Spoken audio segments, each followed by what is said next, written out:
KPSC reform ಆಗ್ಬೇಕಂತ ಹೇಳಿ ಎಷ್ಟೆಲ್ಲ ಬೋಲ್ಡ್ ಡಿಸಿಷನ್ ತಗೊಂಡು ಎಷ್ಟೊಂದು ರಿಫಾರ್ಮ್ಸ್ ಆಗಿದೆ. ಆ KPSC ಸೆಕ್ರೆಟರಿ ಅವ್ರನ್ನ ಟ್ರಾನ್ಸ್ಫರ್ ಮಾಡಿದಾಗ ಅವ್ರ ಪರವಾಗಿ ನಿಂತ್ಕೊಂಡು ಸುಮಾರು 15ರಿಂದ 20 ಸಾವಿರ ಜನ ನಾವು ವಿಜಯನಗರ ಚಂದ್ರ ಲೇಔಟ್ ಅಲ್ಲಿ ದೊಡ್ಡ ಮಟ್ಟಕ್ಕೆ ಹೋರಾಟ ಮಾಡಿದ್ವಿ, ಟ್ರಾನ್ಸ್ಫರ್ ಮಾಡಬಾರ್ದು ಅಂತ ಹೇಳಿ. ಈ ತರ ಅಧಿಕಾರಿಗಳು ನಮಗೆ ಇಡೀ ರಾಜ್ಯಕ್ಕೆ ಒಂದು ಶಕ್ತಿ, ಅದು ಒಂದು ರಿಸೋರ್ಸ್. ಅದು ಈ ತರ ಆಯುಕ್ತರು, ಕಮಿಷನರ್ ನಮ್ಮ ಶಿಕ್ಷಣ ಇಲಾಖೆಗೆ ಬಂದಿದ್ದಾರೆ ಅಂತಂದ್ರೆ ನಾವೆಲ್ಲ ಹೆಮ್ಮೆ ಪಡಬೇಕಾಗಿರುವಂತ ವಿಚಾರ ಮೊದಲನೇದಾಗಿ. ಯಾಕೆ ಅಂತಂದ್ರೆ ಇಲ್ಲಿ ಪ್ರಿನ್ಸಿಪಲ್ ಸೆಕ್ರೆಟರಿ, ನಾವು ವೈಯಕ್ತಿಕವಾಗಿ ಆಕ್ಚುಲಿ ಮಾತಾಡಬಾರ್ದು, ಆದ್ರೂ ಮಾತಾಡ್ತೀವಿ. ಇಲ್ಲಿ ಶಿಕ್ಷಣ ಇಲಾಖೆಯಂತಹ ಪ್ರಿನ್ಸಿಪಲ್ ಸೆಕ್ರೆಟರಿ ರಶ್ಮಿ ಮಹೇಶ್ ಮೇಡಮ್ಗೆ ನಾವು ಸಾಕಷ್ಟು ಬಾರಿ ಮನವಿ ಮಾಡ್ಕೊಂಡಿದ್ದೀವಿ. ಈ ಒಂದು ನಂಬರ್ ಆಫ್ ಪೋಸ್ಟ್ ಆಡ್ ಮಾಡೋದಾಗಿರ್ಬೋದು, ಎಕ್ಸಾಮ್ ಪ್ಯಾಟರ್ನ್ ಇರ್ಬೋದು, ಚೇಂಜಸ್ ಮಾಡಿ ಅಂತ ಹೇಳಿ. ಏನಂತಂದ್ರೆ ಈ ಒಂದು ರಾಜಕೀಯ ವ್ಯಕ್ತಿಗಳ ಹತ್ರ ಅಂದ್ರೆ ಒಂದು ಎಮೋಷನ್, ಸಿಂಪತಿಗೆ ಏನಾದ್ರೂ ಒಂದು ಕರುಣೆ, ಈ ಒಂದು ಏನಾದ್ರೂ ಒಂದು ಸೊಲ್ಯೂಷನ್ ಸಿಗ್ಬೋದು. ಆದ್ರೆ ಇಲ್ಲಿ ಬ್ಯೂರೋಕ್ರೇಟ್ಸ್ ಅಂತ ಬಂದಾಗ ಸ್ವಲ್ಪ ಸಿಂಪತಿ, ಎಮೋಷನ್ ಇದೆಲ್ಲ ವರ್ಕ್ ಆಗಲ್ಲ ಕೆಲವೊಂದು ಟೈಮು. ನಾವು ಬೇರೆ ರೀತಿ ಹೋರಾಟ ಮಾಡಬೇಕಾಗುತ್ತೆ. ಆ ಒಂದು ಸನ್ನಿವೇಶಕ್ಕೆ ತಗೊಂಬಂದಿರೋಂಥದ್ದವರು. ನಾವು ತುಂಬಾ ಸತಿ ಹೋದಾಗ ಸುಮಾರು 1 ಗಂಟೆ 2 ಗಂಟೆ ಚರ್ಚೆ ಮಾಡಿ ವಿದ್ಯಾರ್ಥಿಗಳ ಎಲ್ಲ ಸಮಸ್ಯೆಗಳನ್ನ, ಎಲ್ಲ ಅಬ್ಜೆಕ್ಷನ್ ನಾವು last time objection special recruitment rule ಬಂದಾಗ ಅಬ್ಜೆಕ್ಷನ್ಸ್ ಕೊಡೋಣ ಅಂತ ಹೋದಾಗ ಸರ್ ಇದ್ರು, ಆಕ್ಚುಲಿ ಸುರಳ್ಕರ್ ಸರ್, ಸುಮಾರು 1-2 ಅವರ್ ಚರ್ಚೆ ಮಾಡಿದ್ವಿ. ಆದ್ರೆ ಅಲ್ಲಿ principal secretary Rashmi Mahesh madam ಆಫೀಸ್ಗೆ ಅವತ್ತು ಎಂಟೈರ್ ಡೇ ಪೂರ್ತಿ ಬಂದಿಲ್ಲ. ಯಾಕೆಂದ್ರೆ ನಾವು ಬರ್ತೀವಿ ಅಂತ ಗೊತ್ತಿತ್ತು ಅವತ್ತು, ಹೌದಾ ಇಲ್ವಾ? ಅಂದ್ರೆ ಈ ನಮ್ಮ ರಾಜ್ಯದಲ್ಲಿ ಮೋರ್ ದೆನ್ 80,000 ವೇಕೆನ್ಸಿ ಇದೆ ಶಿಕ್ಷಣ ಇಲಾಖೆಯಲ್ಲಿ. 80,000 ವೇಕೆನ್ಸಿಯಲ್ಲಿ 15,000 ವೇಕೆನ್ಸಿ ಅಷ್ಟೇ ಫಿಲ್ ಮಾಡ್ತಾ ಇರೋದು. ಆ 15,000 ವೇಕೆನ್ಸಿಯಲ್ಲಿ ನಾವು ಕೇಳಿದ್ವಿ ಮೊದಲೇ, ಸುಮಾರು ಒಂದು 3-4 ಮಂತ್ಸ್ ಮುಂಚೆನೆ ನಮ್ಮ ಜೊತೆ ಬಂದಿರೋರ್ಗೆ ಎಲ್ರಿಗೂ ಗೊತ್ತು. Principal secretary Rashmi Mahesh madam ಹತ್ರ ಚರ್ಚೆ ಮಾಡಿದಾಗ 15,000 ವೇಕೆನ್ಸಿಲಿ ಮುಂಚೆ ಯಾವ ತರ ಕ್ವಶನ್ ಪೇಪರ್ ಪ್ಯಾಟರ್ನ್ ಇತ್ತು, ಎಕ್ಸಾಮ್ ಕ್ವಶನ್ ಪೇಪರ್ ಇತ್ತು, ಸಿಲೆಬಸ್ ಯಾವ ರೀತಿ ಇತ್ತು, ಸೇಮ್ ಅದನ್ನೇ ಕಂಟಿನ್ಯೂ ಮಾಡ್ತೀವಿ ಅಂತ ಹೇಳಿದ್ರು. ನಾವು ಮತ್ತೆ ರಿಪೀಟ್ ಮತ್ತೆ ಕೇಳಿದ್ವಿ, ಅಂದ್ರೆ ಡಿಸ್ಕ್ರಿಪ್ಟಿವ್ ಇಡ್ತೀವ್ರಾ ಅಂತ ಹೇಳಿ. 3-4 ಮಂತ್ಸ್ ಮುಂಚೆ ಕೇಳಿದೀವಿ, ಇಲ್ಲ ಅಂತ ಅವಾಗ್ಲೂ ಹೇಳ್ ಕಳ್ಸಿದಾರ ಇಲ್ವಾ? ನಾನು ಅದನ್ನೇ ಹೇಳಿದೆ, ಡಿಸ್ಕ್ರಿಪ್ಟಿವ್ ಅಂದ್ರೆ ಇರಲ್ಲ ಅಂತ ಹೇಳಿದ್ದೆ. ಅವ್ರು ಇಡ್ತೀನಿ ಅಂತ ಹೇಳಿದಾಗ ನಾವು ಚರ್ಚೆ ಮಾಡಿದಾಗ ಇರಲ್ಲ ಅಂತ ಹೇಳಿದ್ವಿ. ಇರಲ್ಲ ಅಂತ ಅವ್ರು ಹೇಳಿದಕ್ಕೆ ನಾವೆಲ್ಲರ ಹತ್ರ ಹೇಳಿದ್ವಿ. ಅವಾಗ್ಲೇ ಹೇಳಿದ್ರೆ ಅಟ್ಲೀಸ್ಟ್ ಡಿಸ್ಕ್ರಿಪ್ಟಿವ್ ಇರುತ್ತೆ ಅಂತ ಏನಾದ್ರು ಮಾಡ್ಬೋದಾಯ್ತು. ಆದ್ರೆ ಇವತ್ತು ಇಡೀ ಇಂಡಿಯಾದಲ್ಲಿ ಯಾವ ಸ್ಟೇಟ್ ಅಲ್ಲೂ ಇಲ್ಲ. ಯಾವ ಸ್ಟೇಟ್ ಅಲ್ಲಾದ್ರೂ ಇದೆಯಾ? ಮ್ಯಾಕ್ಸಿಮಮ್ ಈ ಕರ್ನಾಟಕದಲ್ಲಿ C&R ರೂಲ್ 2021 C&R ರೂಲ್ ಏನ್ ಹೇಳುತ್ತೆ? ಗ್ರೂಪ್ ಸಿ ಸಿಲೆಬಸ್, ಶಿಕ್ಷಕರು ಬರೋದು ಗ್ರೂಪ್ ಸಿ ಸಿಲೆಬಸ್. 2 ಪೇಪರ್ ಇರುತ್ತೆ, ಒಂದು GK ಪೇಪರ್ ಇರುತ್ತೆ, ಒಂದು ಸ್ಪೆಸಿಫಿಕ್ ಪೇಪರ್ ಇರುತ್ತೆ. 2 ಪೇಪರ್ 200 ಮಾರ್ಕ್ಸ್ ಆಬ್ಜೆಕ್ಟಿವ್. 2 ಪೇಪರ್ ಇಟ್ಟು ಎಕ್ಸಾಮ್ಸ್ ಕಂಡಕ್ಟ್ ಮಾಡಿದ್ರೆ ವಿತಿನ್ 3-4 ಮಂತ್ಸ್ ಅಲ್ಲಿ ಎಲ್ಲಾ ಪ್ರೋಸೆಸ್ ಕಂಪ್ಲೀಟ್ ಆಗುತ್ತೆ. 200 ಮಾರ್ಕ್ಸ್ ಸಡನ್ ಆಗ ಡಿಸ್ಕ್ರಿಪ್ಟಿವ್ ಇಟ್ರೆ ಎಕ್ಸಾಮ್ ಬರೆಯಕ್ಕಾಗುತ್ತಾ? ನೀವೇನಾದ್ರೂ IAS IPS ಎಕ್ಸಾಮ್ಸ್ ಅಂದ್ರೆ ಕ್ವಾಲಿಫೈಡ್ ಮಾಡ್ತಾ ಇದೀರಾ? ಇಲ್ಲ. ಏನೋ group A group B exams ಅದು ಇಲ್ಲ. ಗ್ರೂಪ್ ಸಿ ಸಿಲೆಬಸ್ ಎಕ್ಸಾಮ್ಸ್ ನಾವು ಪ್ಯಾಟರ್ನ್ ಏನಿತ್ತು ಓಲ್ಡ್ ಪ್ಯಾಟರ್ನ್ ಅದನ್ನೇ ಕಂಟಿನ್ಯೂ ಮಾಡಿ ಅಂತ ಹೇಳ್ಬಿಟ್ಟು ಮನವಿ ಮಾಡ್ಕೊಂಡಿದೀವಿ.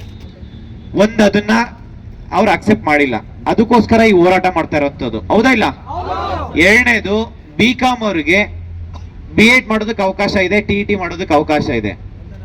CET ಅವಕಾಶ ಕೋರ್ಟ್ ಆರ್ಡರ್ ಇದೆ, ಅದನ್ನ ಇಂಪ್ಲಿಮೆಂಟ್ ಮಾಡಿ ಅಂತ ಹೇಳ್ಬಿಟ್ಟು ಮಲ್ಟಿಪಲ್ ಟೈಮ್ಸ್ ಕೇಳಿದ್ರು ನಾವು ಅದನ್ನ ಚಾಲೆಂಜ್ ಮಾಡ್ತೀವಿ ಅಂತ ಹೇಳ್ತಿದ್ದಾರೆ ಇಲಾಖೆಯಿಂದ. ಇಲ್ಲಿ ಸುಮಾರು 7,000 ಜನ TET ಕ್ವಾಲಿಫೈಡ್ ಆಗಿರೋರು ಇದಾರಾ ಇಲ್ವಾ? 7,000 ಜನಕ್ಕೆ ಅನ್ಯಾಯ ಆಗುತ್ತಾ ಇಲ್ವಾ? ಈಗ ಅದಾದ್ಮೇಲೆ primary school teachers as per 371J ಪ್ರಕಾರ number of vacancy up to 80% fill ಮಾಡೋದಕ್ಕೆ FD ಇಂದ ಅಪ್ರೂವಲೇ ಬೇಕಿಲ್ಲ. ಮುಂಚೆ 4,424 ಪೋಸ್ಟ್ ಇತ್ತು, ಬರೀ ಇವಾಗ 800 ಪೋಸ್ಟ್ ಇದೆ. ಇದು ಸಾಕಾ? ಸರ್ ಇಲ್ಲಿ ಸಿಲೆಬಸ್ ಸಮಸ್ಯೆ ಇದೆ. ಲಾಸ್ಟ್ ಟೈಮು GPSTR ಗೆ ಬಯೋಟೆಕ್ನಾಲಜಿ ಸಬ್ಜೆಕ್ಟ್ ಇರ್ಲಿಲ್ಲ GPSTR ಗೆ. ಅದನ್ನ ಅವಕಾಶ ಮಾಡ್ಕೊಡಿ ಅಂತ ಕೇಳ್ತಾ ಇದೀವಿ. ಸಾಮಾನ್ಯ ಶಿಕ್ಷಕರಂತೆ PSTR ನೇಮಕಾತಿ ಮಾಡ್ಬೇಕು ಅನ್ನೋದು ಪ್ರತಿಯೊಬ್ಬರದು, ಹೌದಾ ಇಲ್ವಾ? ಸರ್ ಈಗ ಸಡನ್ ಆಗ ರೂಲ್ಸ್ ನ ಚೇಂಜಸ್ ಮಾಡ್ಕೊಂಡು ಬಂದ್ರೆ ಇಲ್ಲಿ ಯಾರು ಸರ್, ಇಲ್ಲಿ ರೋಬೋಟ್ಸ್ ಇಲ್ಲ ಸರ್. ಯಾರಾದ್ರೂ ರೋಬೋಟ್ಸ್ ಇದೀರಾ? ಎಕ್ಸಾಮ್ ಬರೆಯೋದು ಸರ್ ಯಾರು ಬಡವರು ಬರೆಯೋದು ಸರ್, ಸಾಮಾನ್ಯ ಮಕ್ಕಳು ಬರೆಯೋದು ಅಂತದ್ದು. ಸುಮಾರು 10, 15, 20 ವರ್ಷದಿಂದ ಅವರೊಂದು ಪ್ಯಾಟರ್ನ್ ಇರುತ್ತೆ, ಎಕ್ಸಾಮ್ ಪ್ಯಾಟರ್ನ್. ಆ ಎಕ್ಸಾಮ್ ಪ್ಯಾಟರ್ನ್ ಪ್ರಕಾರ ಓದ್ಕೊಂಡ್ ಬಂದಿರ್ತಾರೆ. ಸಡನ್ ಆಗಿ ಎಕ್ಸಾಮ್ ಪ್ಯಾಟರ್ನ್ ಚೇಂಜಸ್ ಮಾಡಿದ್ರೆ ಇಲ್ಲಿ ಯಾರಾದ್ರೂ ರಾಜಕೀಯ ಮಕ್ಕಳು ಎಕ್ಸಾಮ್ ಬರೀತಾ ಇದೀರಾ? ಬಿಸ್ನೆಸ್ ಮ್ಯಾನ್ ಮಕ್ಕಳು ಯಾರಾದ್ರೂ ಎಕ್ಸಾಮ್ ಬರೀತಿದ್ದೀರಾ? ಇಲ್ಲಾಂದ್ರೆ ನಿಮ್ಗೆ ಏನಾದ್ರು ಒಂದ್ 2 ಲಕ್ಷ ಸ್ಯಾಲ್ರಿ ಬರುತ್ತೆ ತಿಂಗಳಿಗೆ. ಯಾರ್ಯಾರು ಎಕ್ಸಾಮ್ ಬರೀತಿದ್ದೀರಾ ಸರ್? ಇವರಿಗೆ ಅತಿಥಿ ಶಿಕ್ಷಕರ ನೇಮಕಾತಿ ಅಂದ್ರೆ ಈಗ ಸುಮಾರು 50-60 ಸಾವಿರ ವೇಕೆನ್ಸಿ ಅತಿಥಿ ಶಿಕ್ಷಕರಾಗಿ ನೇಮಕಾತಿ ಮಾಡ್ಕೊಂತ ಇದ್ರ ಸರ್ ಸರ್ಕಾರ. ಎಷ್ಟು ಇದೆ ಸರ್ ಸ್ಯಾಲ್ರಿ? 10-15 ಸಾವಿರ ಸ್ಯಾಲ್ರಿ ಇದೆ ಪರ್ಮನೆಂಟ್.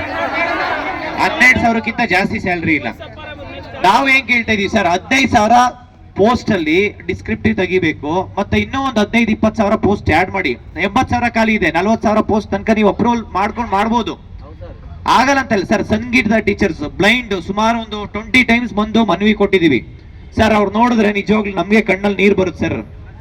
ಹೊಟ್ಟೆ ಅವ್ರಿತ್ತೆ ಅವ್ರನ್ನೆಲ್ಲ ನೋಡಿದ್ರೆ ಪಾಪ 100 ಸತಿ ನಿಮ್ಗೆ ಕಾಲ್ ಮಾಡಿದಾರೆ ಸರ್. ಅವರಿಗೆ ಬ್ಲೈಂಡ್ ಸಂಗೀತ ಟೀಚರ್ಸ್ ಮಾಡಿ, ಚಿತ್ರಕಲಾ ಟೀಚರ್ಸ್ ಮಾಡಿ, ಹಿಂದಿ ಟೀಚರ್ಸ್ ಮಾಡಿ, ಕನ್ನಡ ಟೀಚರ್ಸ್ ಆಡ್ ಮಾಡಿ ಅಂತ ಹೇಳಿ.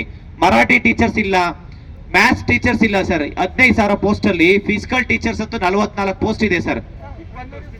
20 ವರ್ಷದಿಂದ 44 ಪೋಸ್ಟ್ ಸರ್. ಈಗ ದಯವಿಟ್ಟು ಇದನ್ನ ಈ ಒಂದು ಏನೋ ಒಂದು ಸಮಸ್ಯೆಗಳಿದಾವೆ, ಅದು ಮೆಜಾರಿಟಿ ಆಲ್ಮೋಸ್ಟ್ ಅಪ್ ಟು 80% ನಿಮ್ ಕಡೆಯಿಂದ ಸಾಲ್ವ್ ಆಗುವಂತದ್ದು. ಯಾಕೆಂತಂದ್ರೆ ಒಂದ್ ನಿಮಿಷ ಸರ್, ಒಂದು ಸ್ಪೆಷಲ್ ರೆಕ್ರೂಟ್ಮೆಂಟ್ ರೂಲ್ ಅಂತ ಏನ್ ತಗೊಂಡ್ಬಂದಿದ್ದೀರಾ, ಅಬ್ಜೆಕ್ಷನ್ ಬರ್ಲಿ, ಅಬ್ಜೆಕ್ಷನ್ ಎಷ್ಟು ಬಂದಿದ್ದಾರೆ ಅದ್ರ ಮೇಲೆ ನಾವು ಮೆಜಾರಿಟಿ ಡಿಸೈಡ್ ಮಾಡ್ತೀವಿ ಅಂತಂದ್ರೆ, ಇಲ್ಲಿ ಯಾರು ಶ್ರೀಮಂತರು ಮಕ್ಕಳಿಲ್ಲ ಸರ್. ಒಂದು ಅಬ್ಜೆಕ್ಷನ್ ಹಾಕೋದಕ್ಕೆ 19 ರೂಪೀಸ್ ಪೋಸ್ಟ್ ಆಫೀಸ್ ಮುತ್ರು ಅಬ್ಜೆಕ್ಷನ್ ಹಾಕ್ಬೇಕಂದ್ರೆ 19 ರೂಪಾಯಿ ಪ್ಲಸ್ GST ಪೇ ಮಾಡಬೇಕು. ಅದು ಏನೋ ಬರೀ 1 or 2 ಪೇಜಸ್ ಇತ್ತಂದ್ರೆ, ಸ್ವಲ್ಪ ಜಾಸ್ತಿ ಅಡಿಷನಲ್ ಡಾಕ್ಯುಮೆಂಟ್ಸ್ ಏನಾದ್ರು ಸೇರಿಸ್ತೀವಿ ಅಂತಂದ್ರೆ 45 ರೂಪೀಸ್ ಪ್ಲಸ್ GST ಪೇ ಮಾಡಬೇಕು. ಹೌದಾ ಇಲ್ವಾ ಸರ್? ಅದ್ರಲ್ಲಿ ಎಷ್ಟು ಅಂತ ನಾವು ಪೋಸ್ಟ್ ಆಫೀಸ್ಗೆ ದುಡ್ಡು ಕಟ್ಟಬೇಕು. ನೀವೇ ಹೇಳ್ಬಿಡಿ ಸರ್, ಇಷ್ಟೇ ಅಬ್ಜೆಕ್ಷನ್ ಹಾಕಿದ್ರೆ ನಾವು ಈ ರೀತಿ ರೂಲ್ ಮಾಡ್ತೀವಿ ಅಂತ ಹೇಳ್ಬಿಡಿ. ಅಷ್ಟೇ ಅಬ್ಜೆಕ್ಷನ್ ಹಾಕೋ ತನಕ ನಾವ್ ಇಲ್ಲಿಂದ ಎದ್ದೋಗಲ್ಲ. ಒಂದು ಅಬ್ಜೆಕ್ಷನ್ ಇಷ್ಟು ಬರಬೇಕು, ಆಮೇಲೆ ನಾವು ಈ ಸಮಸ್ಯೆ ಬಗೆಹರಿಸ್ತೀವಿ ಅಂತ ಹೇಳ್ಬಿಡಿ. ಇಲ್ಲ ಅಂತಂದ್ರೆ ಈ ಸಮಸ್ಯೆ ಮುಂಚೆ ಹೆಂಗಿತ್ತೋ ಅದೇ ರೀತಿ ನಾವು ಎಕ್ಸಾಮ್ಸ್ ಕಂಡಕ್ಟ್ ಮಾಡ್ತೀವಿ ಅಂತ ಹೇಳಿ. ಅಲ್ಲಿ ತನಕ ಈ ಹೋರಾಟ ಯಾವುದೇ ಕಾರಣಕ್ಕೂ ಕೈ ಬಿಡೋಂಥದ್ದಲ್ಲ ಸರ್.